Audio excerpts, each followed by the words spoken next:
Sorry, I don't love you. A phrase you've grown accustomed to. Cause with you something isn't wrong, something isn't wrong, something isn't right. I wish you could be happy. Hey everyone, welcome to Geekdom is back. Max Mallet has returned and we are talking about the first volume of Darth Vader. This is written by Kieron Gillen. I hope I'm saying that correctly. I am the worst when it comes to pronouncing names if I've only ever read them on the internet. And the artist on this is Salvador Larroca. I believe that's correct. Colorist is Edgar Delgado, and the letterer is VC's Joe Caramagna. I think you're doing a pretty stalwart job so far. I think I got those. Definitely. And hey everybody, and we're recording the day after, but may the 4th be with you anyway. Yes, and it'll be a little while before you guys hear this, so it'll be even a little later, but every day is Star Wars Day, so don't let May the 4th tie you down or anything like that. So we're going to be talking about this trade, and it covers the first 6 issues of the Darth Vader run. And Max, you and I read this a little differently. I waited for it to be on Marvel Unlimited, which they finally have all 25 issues of this series. So I finished up that 25th issue before going back and sort of getting a feel for the first 6 again, just because sometimes when you binge read stuff on Marvel Unlimited, issues sort of blur together. You can't keep it straight what happened in which issue. So I went back, took some notes on it so I wouldn't get confused, but you read this as a trade. How was that experience? Did you sort of want to continue reading after this trade right away, or were you a little bummed that you had to sort of wait a bit? That's a good question. So I got back into reading comics about 2 years ago, and that was before I knew about Marvel Unlimited. So I bought this as a trade for $20. And with Marvel's trade price point, it wasn't sustainable financially for me. Right. With that said, I got Marvel Unlimited a few months back, and I read the final 3 trades in a 1-month time period. Okay. While reading other stuff. But I mean, whenever it was, I'm a huge dork. I have an Excel sheet with a reading schedule, right? And whenever it was Darth Vader week, I was super pumped. And Kieron Gillen, I mean, we'll get into this in greater detail, I'm sure, but he nails Darth Vader as a character. Now, granted, Vader's not the most complex character, especially after he gets cooked and wears the outfit we all know and love. But Gillen harnesses the voice, the character voice, of course, not James Earl Jones, but he hones the voice that we all know from the Star Wars cinematic universe. Every piece of dialogue you can hear James Earl Jones's voice. At least I can, whenever I'm reading Darth Vader say anything in this trade. Yeah, and this is one of those things that will sometimes happen when you have both cinematic versions of something and versions that you can read of characters. I know for me, something similar happened when I read Fight Club because I had seen the movie before. So it's like, everything was in Brad Pitt's voice or Edward Norton's voice and, Helena Bonham Carter's voice. So that sort of, for me, it actually made the reading experience more enjoyable too, because it was not quite exactly the same as the movie, but I was still getting these voices and this better visual of what these characters looked like after that. And obviously in a comic book, we're already getting that visual part as well. So I think that helps just sort of solidify what's so great about this character in particular. And I want to ask you, are you a Star Wars fan in general, or are you more of a fan of Darth Vader, and that's why you picked this as our topic today? I think that 90% of the time, villains are more interesting. So, and this is Exhibit A for me. I've read some of the other Star Wars comic books, And the mainstream Star Wars title, I think Jason Aaron writes it, and he's one of my Right. favorite writers. I am so much more excited to read Darth Vader than I am to read mainstream Star Wars. So to answer your question, I'm more like Star Wars is not my favorite franchise. I think it's very, very cool, Hmm. but Darth Vader is one of my favorite villains in all of literature. And I would not say that Star Wars is one of my favorite stories. Yeah, and I totally understand that. Obviously, a lot of people like Star Wars for different reasons, basically. A lot of people will love Princess Leia, a lot of people will love Luke, and I feel like it's a universe where you can sort of find something to like in it, even if you aren't necessarily a huge fan of it as a whole. And as you well know, there are tons of people who are just huge fans of Star Wars in general. And I wouldn't say I'm quite there yet, but it's like I'm slowly getting there with all the new stuff that's coming out. And these comics have helped a lot with that as well. And why don't we go ahead and go through this sort of issue by issue. We don't have to spend too long on each issue because I'm sure we want to talk about the storyline as a whole in a little more depth, but we have some quick points on each issue to cover basically. And issue 1, they give us a larger issue than we normally get. Most comics, when you're reading them online, it'll be like 22 pages or so, and that's including the front cover basically on Marvel Unlimited and everything, at least anyway.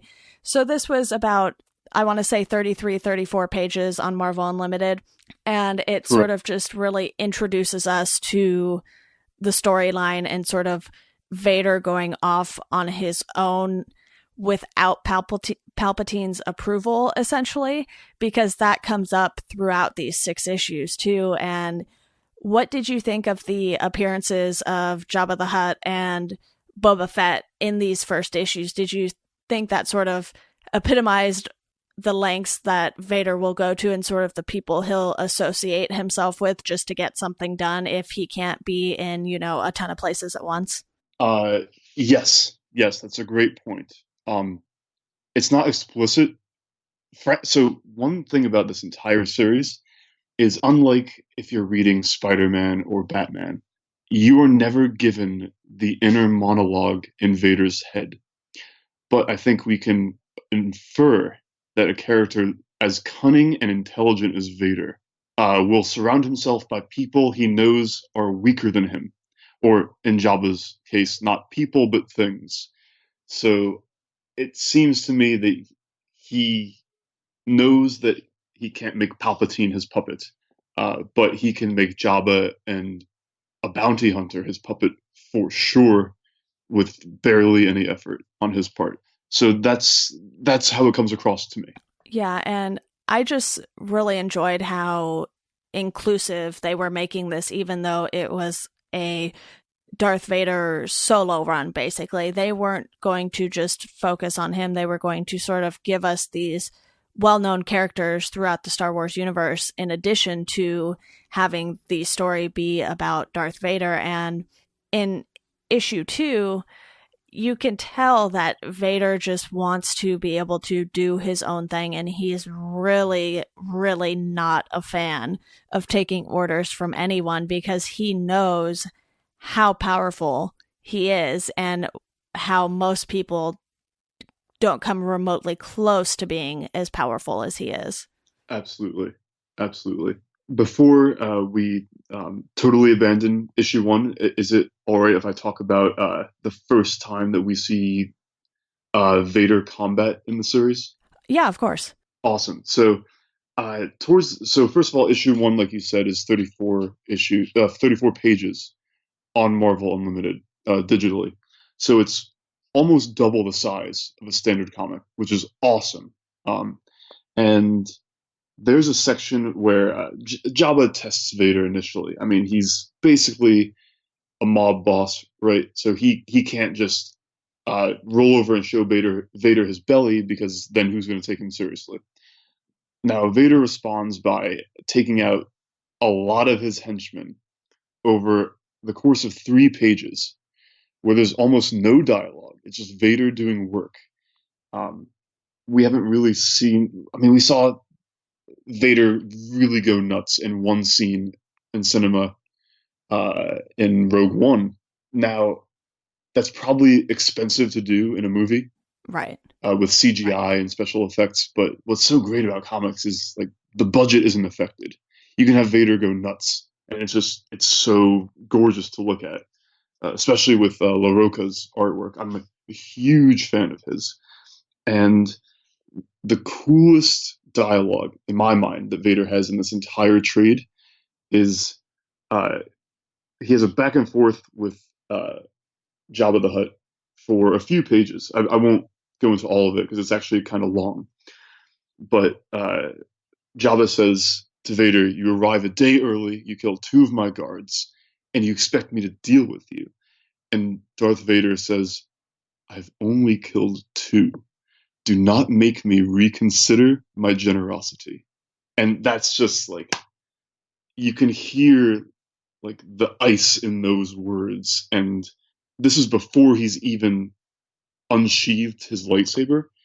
And there's already like a thunder to him, to his presence. Like he doesn't have to give much effort for you to fear him. And it comes across so beautifully. Yeah, and I feel like too, even in issue 1 when he is with Palpatine, those moments are the moments where Vader doesn't seem quite like himself because he is aware in those moments that he's not the top boss, basically, and Palpatine still has this sort of hold over him, I guess you could say, which that's sort of what leads into issue 2 and him not being a fan of taking orders. And this issue, it sort of doesn't quite bring too much, I would say, to the storyline. He attacks a pirate ship and he finds a leak on the ship that he's on with, I want to say it's Tag is his name. I don't know if that's how you pronounce it, but that's what it looks like, so that's what I'm going with. And, it's more about him sort of just doing the dirty work, essentially, and showing everyone on that ship how much smarter and how much more powerful he is than the rest of them, because he sort of just drops the guy on the ground and was like, "Here's your leak," but in a much more harsh way, of course. Right. Yeah, absolutely.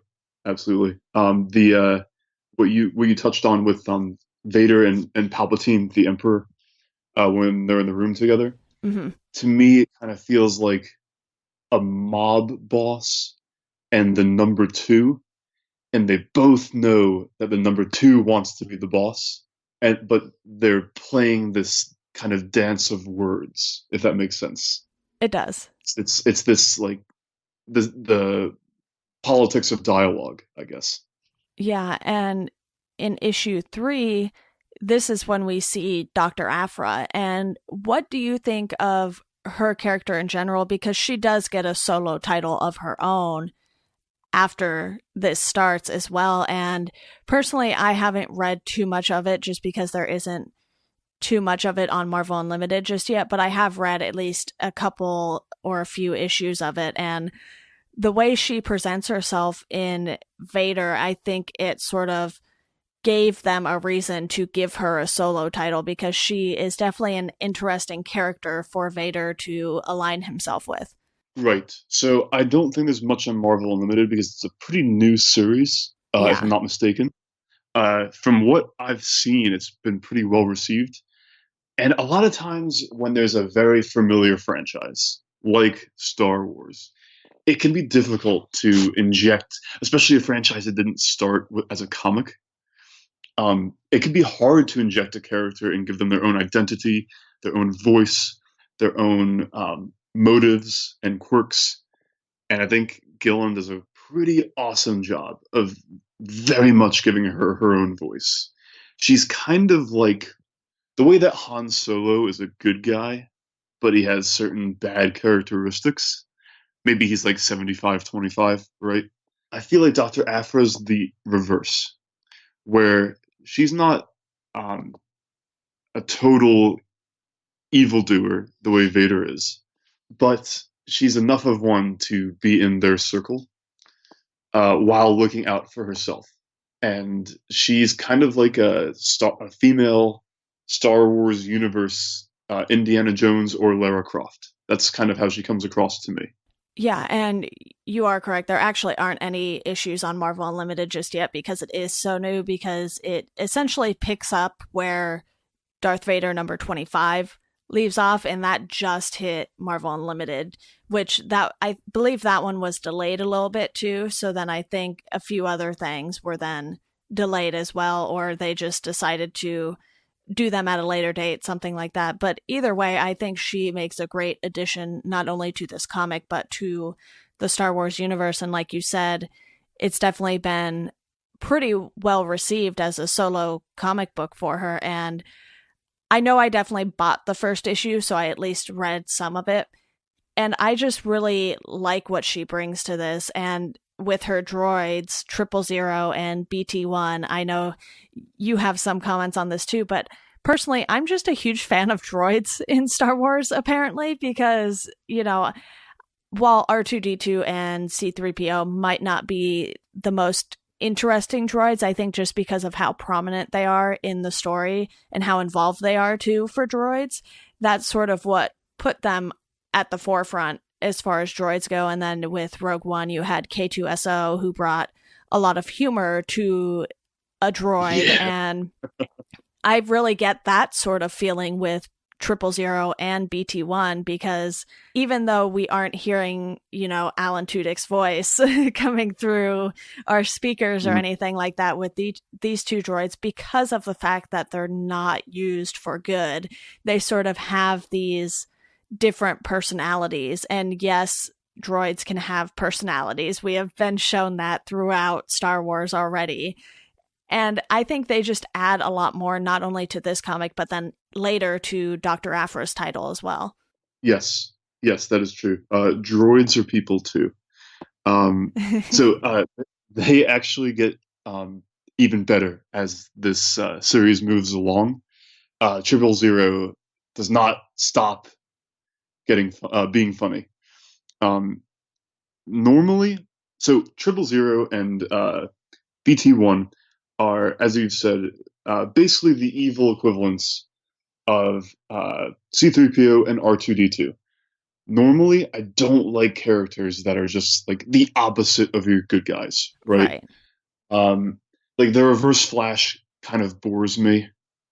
Like Venom is a kind of cool counterpoint to Spider-Man because he's different enough, but I much prefer characters who are like, well, how do you fit in with the hero? Like the Joker with Batman, clowns and bats aren't really a thing, or the Green Goblin and Spider-Man, like spiders and goblins aren't really a thing. But in this case, I kind of like that these guys are the opposites. It makes sense for a universe as black and white as Star Wars is. And 000, who's the inverse of C3PO, is a human cyborg relations droid, except he's a torture specialist, right? His design, by the way, is really cool. It's just like metallic black with beady red eyes. And there's a point in issue 4 where he's torturing someone of interest. And Vader leaves the room. And 000 says, hello, I'm 000, and I'm looking forward immensely to torturing you today. And then he says, well, listen to me fretting away. I'm sure we'll work out our differences in time. And then it kind of zooms in on a close-up of his face, and he's holding a needle. And it says, now, let's start with your name. And it's just the total, like, it's the aesthetic is close enough to C3PO, but the words that are coming out of his mouth are so different that it's kind of jarring, at least it was for me. Yeah, and, issue 3 was more of an introduction to these new characters that they're bringing into the fold and the new droids. And then in issue 4, that's when we really get to see them go to work, like you said. And before that scene happens, too, they go and they attack some Genosians. I think that's how you pronounce that. I'm really bad with Star Wars pronunciation, so please bear with me here. And later, Dr. Aphra's preparing a droid army, essentially. And one can only gather that these droids are going to be pretty similar to 000 and BT-1. And it would be interesting to see a droid army like that, but we don't really get to see that in action just yet, or at all, really. And then, we have the bounty hunter bringing Dr. Silo 4 to Vader, and he's the one who's being tortured. And this plays into the fact that later, well, in the next issue, actually, we then have a Silo 5. So, clearly something Right. has gone terribly wrong with Silo 4 in his encounter with 000. Yeah, it didn't end well for him. Yeah. So before the thought runs dry, I won't give much away, but as you continue to read Darth Vader, don't forget about the possibility of a droid army.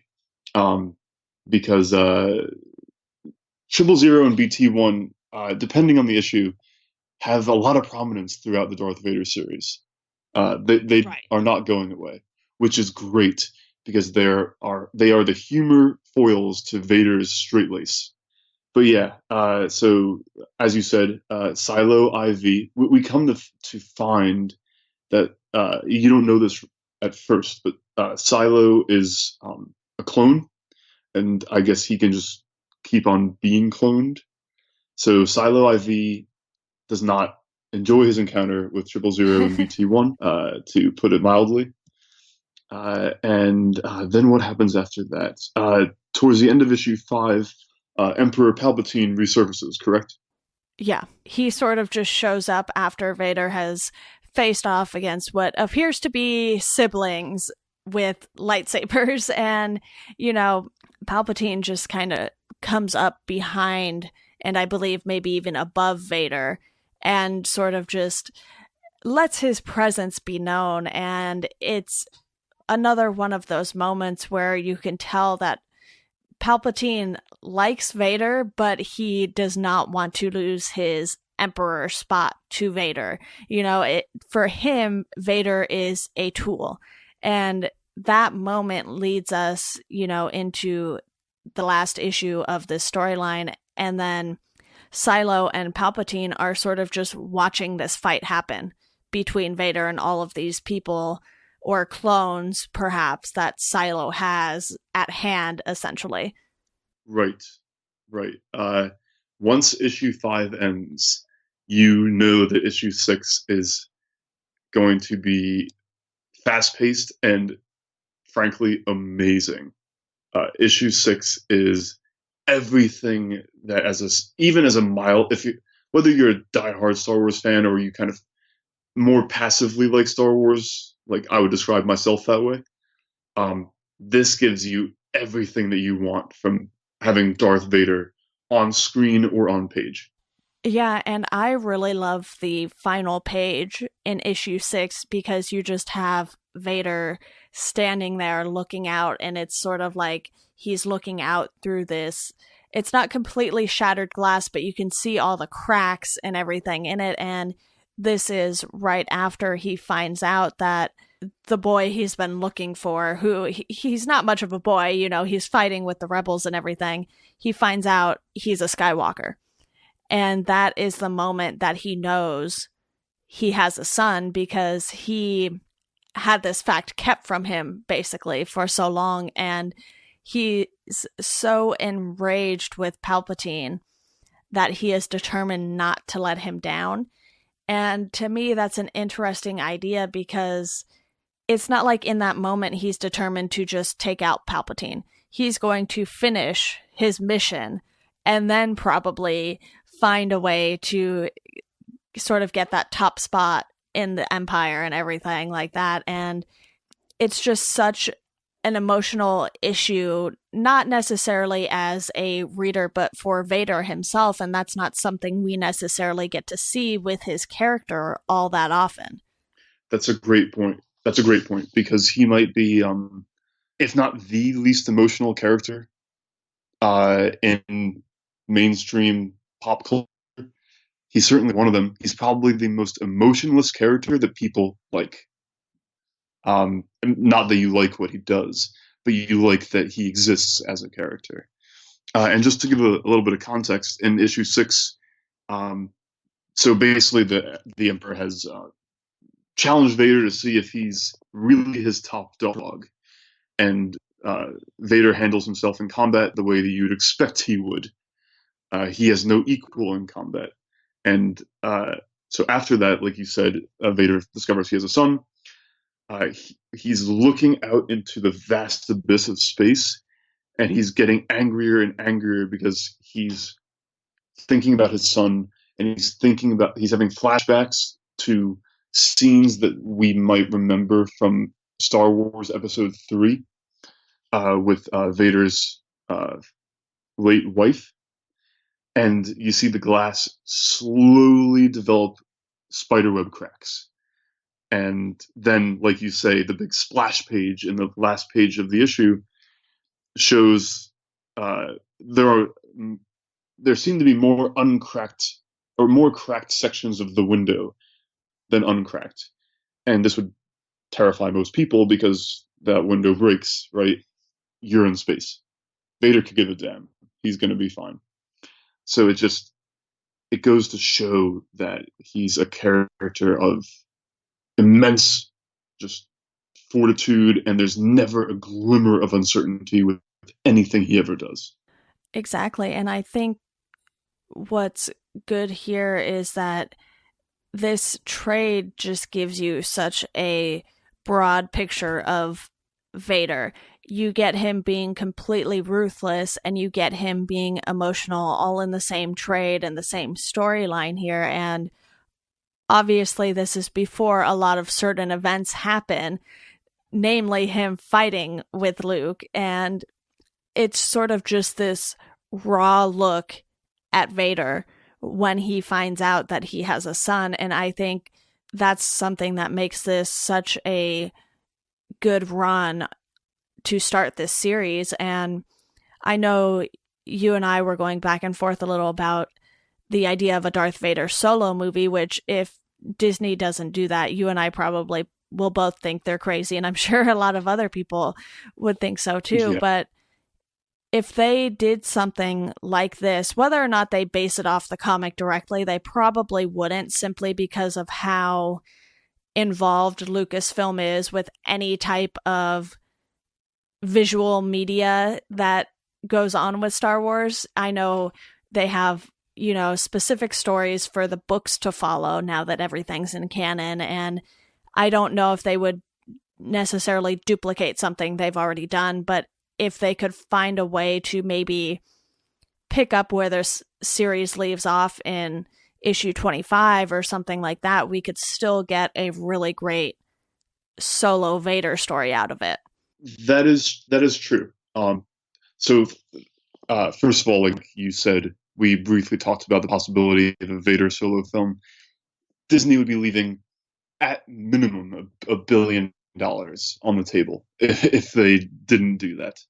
And I mean, James Earl Jones isn't getting any younger, and it would be blasphemous to have somebody else be his voice. But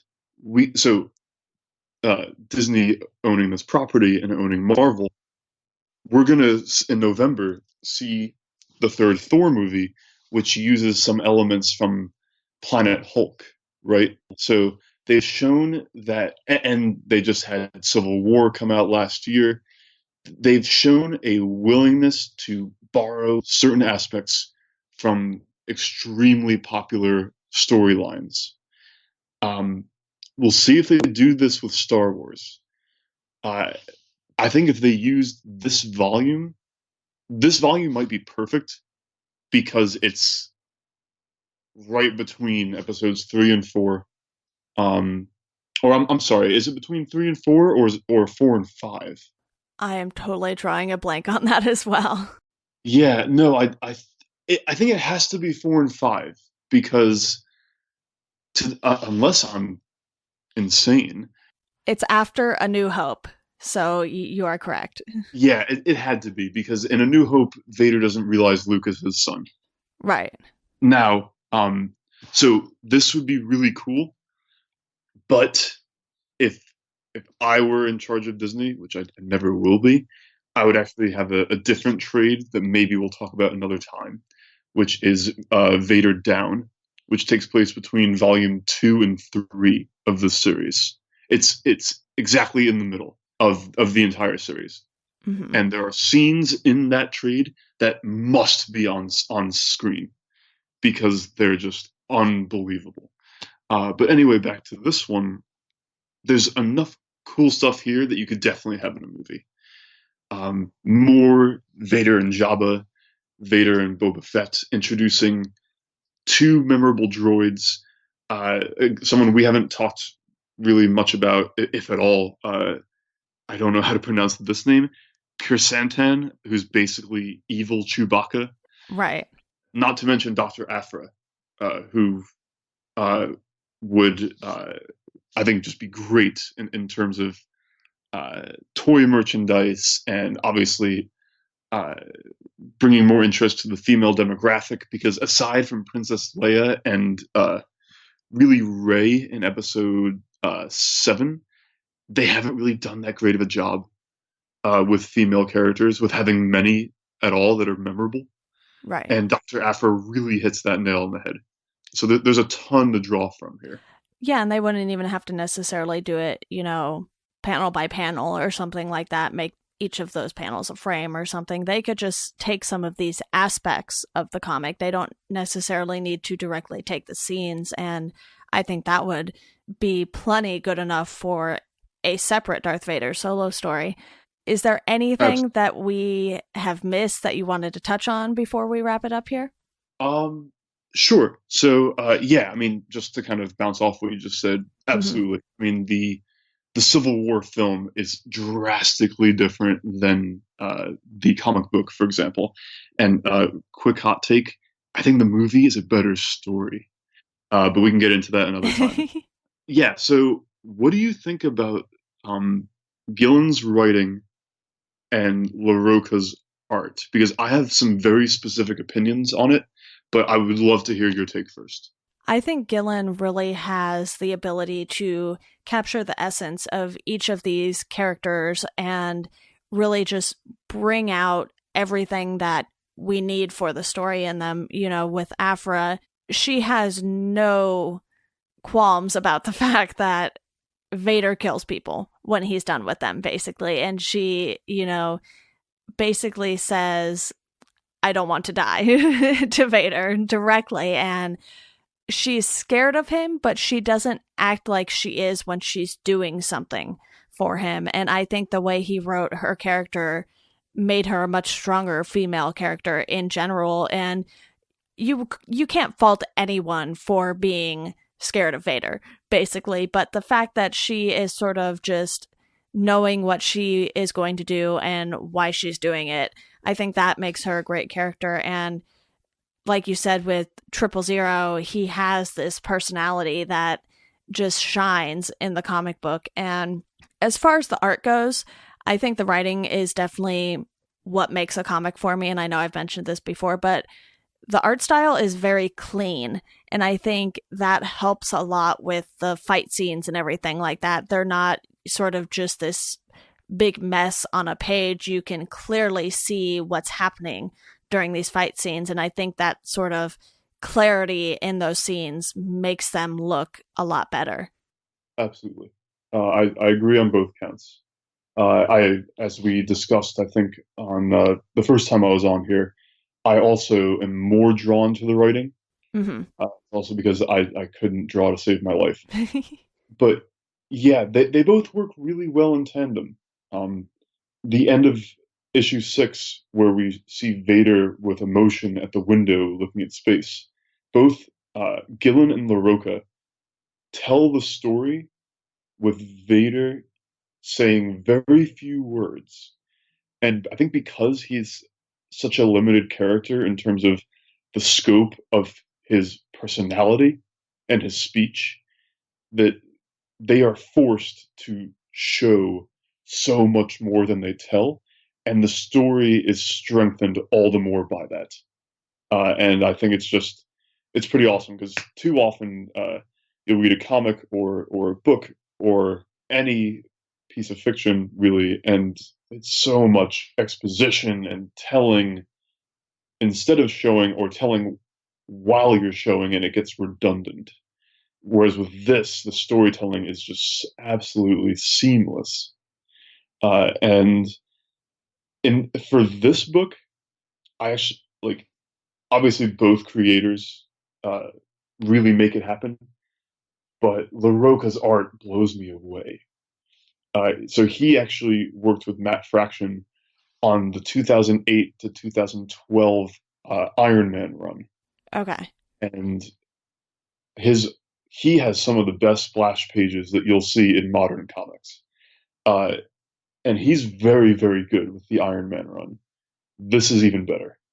Like that last splash page in issue 6, uh, I could just look at it forever because there's space, there's the Star Destroyers in front of Vader, uh, moving towards a green planet in the distance, and you can see the texture on Vader's cape, and also the light reflecting off his helmet. It's just LaRocca's art is exquisite. It's very, very good for the series.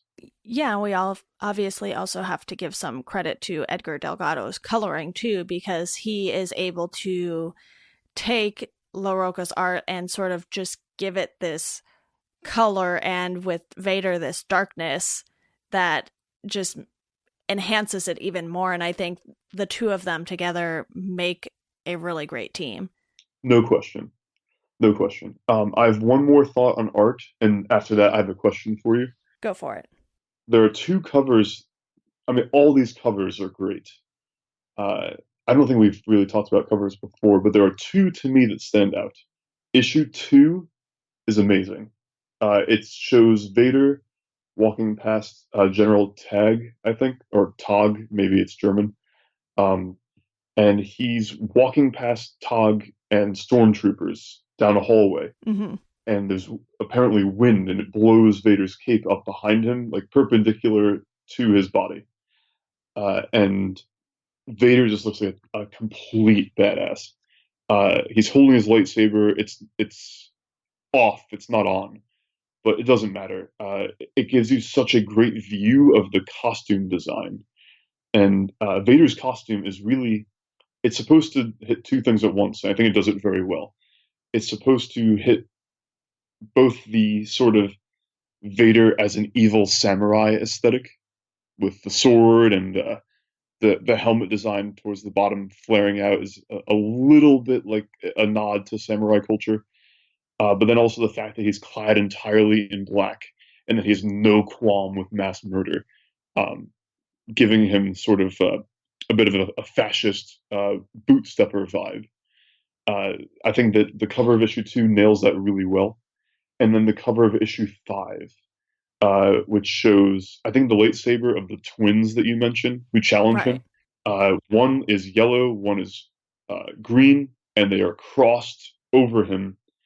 And he is, you have basically a full profile of him, and it's the red, green, and yellow light from all the lightsabers reflecting off of him, and it's just gorgeous. What the art is able to do uh, in terms of light reflection and shadow is just pretty incredible throughout the series. So that really stood out to me in terms of the artwork highlights.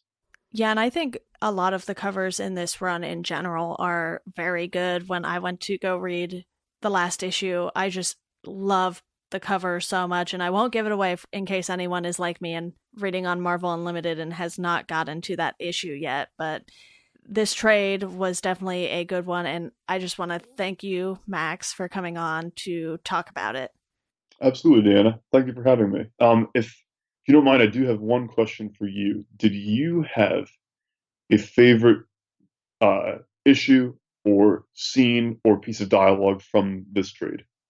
I think issue 6 might be my favorite. It might be tied between that and issue 3 when we first see Dr. Aphra, because issue 3 obviously introduces these characters that play a big role throughout the rest of this run. But in issue 6, it's just that emotion we get from Vader again. I think that sort of makes it not only an excellent issue to end this storyline on, but just an excellent issue to have in the start of a run in general. And they don't get there so quickly that it feels rushed. They take their time through the first 5 issues and sort of build up to this point, even if it's kind of just off in the background. You know, Boba Fett is doing this for Vader and we're not seeing it on the page. And I think the way they did that, it just made it work so much better. Absolutely. I couldn't agree more. How about you? Is there any particular moment, or is it sort of that last page too still where you see Vader just looking out through the busted glass? So it's so good. But for me, it's actually issue 1 is my favorite simply because Vader taking someone who's pretty feared in the Star Wars universe in Jabba the Hutt and basically letting him know, Jabba, you are my dog. And I don't mean that, you know, in an endearing DAWG way. No, you are my DOG. And when I tell you to, you will bark, and you will roll over, and you will play dead. Vader basically just bringing him to heel, and letting him know how stupid he thinks Jabba is, because Jabba keeps calling him Jedi, which I love. And Vader says, Vader kills a few people because Jabba keeps calling him Jedi, is what we learn. And Vader telling him, I am no Jedi.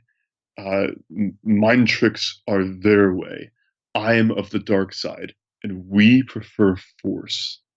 Just like very blunt, no flowery language, to the point, and I just love how he's able to exert his power overtly, and just it just kind of comes so easily for him. Yeah, exactly. Well, that wraps it up for today, Max. I'm sure you will be back on to talk more comics in the future. As always, you are definitely welcome to do that. And to our listeners, as always, thank you for listening, and we hope you enjoy the rest of your day.